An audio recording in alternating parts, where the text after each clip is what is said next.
So retrosynthetic problem. Difficult in a sense that it's going to require you to kind of recognize a couple of things. So again, did you add any carbons? You did. You added this piece, right? But you should recognize it more than just that. You should recognize it as kind of this whole piece. And you recognize that as an enamine. Right? You need to recognize that functional group. So you didn't really add you added carbons with an enamine. So you didn't do, there's probably no Grignards here. That don't have to be. There can be.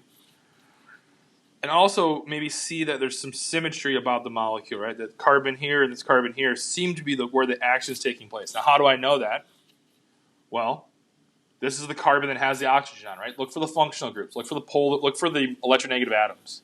This carbon is bonded to the oxygen. That carbon must be important. This carbon is bonded to nitrogen. It must be important. I look over here now and say, well, wait a second.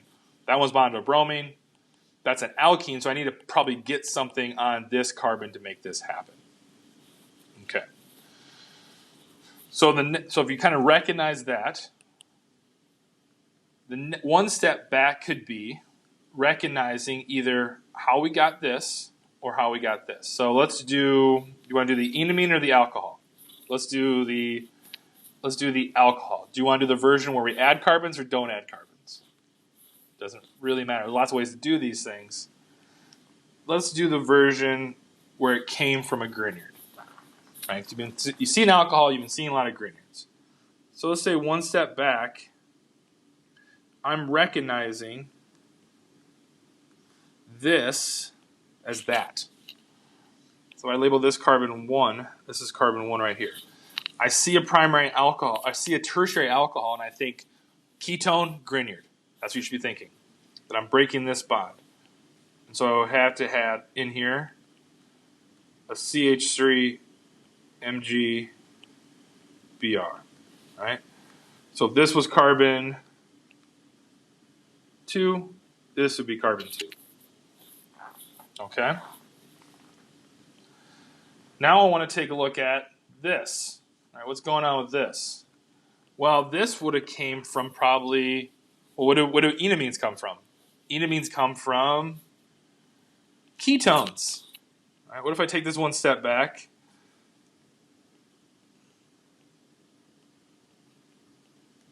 What if it came from this? So here's carbon 1. We'll call this carbon 3. And what amine did I need to have? I need to have a secondary amine. Something like this.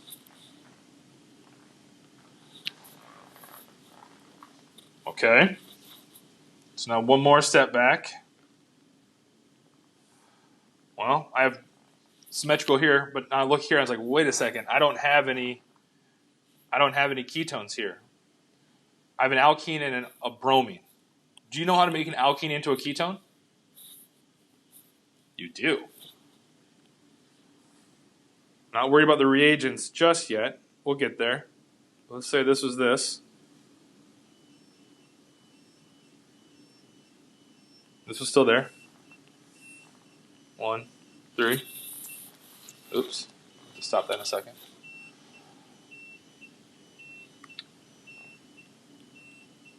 And then how can I turn a bromine into a ketone?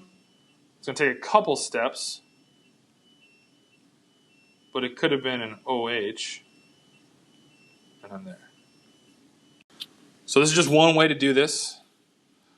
So forward reagents, put those in blue. First one, you just need an NaOH, all right, because that's going to do an SN2. Replace that. Turn the alcohol into the ketone. What kind of reagents do I need? I need oxidizing reagents. So that could be a chromium, or even PCC would do it. To turn the alkene into a ketone, I need ozonolysis, O3. To do the enamine, and I guess I'm going to try to do it on one side, I guess. Sure. I could probably do a protecting group thing maybe here. I need some H+, it's going to be catalytic. Let's say that gets that on there. And then I need to add the Grignard, and that would be step 1. And then step 2 would be adding H+.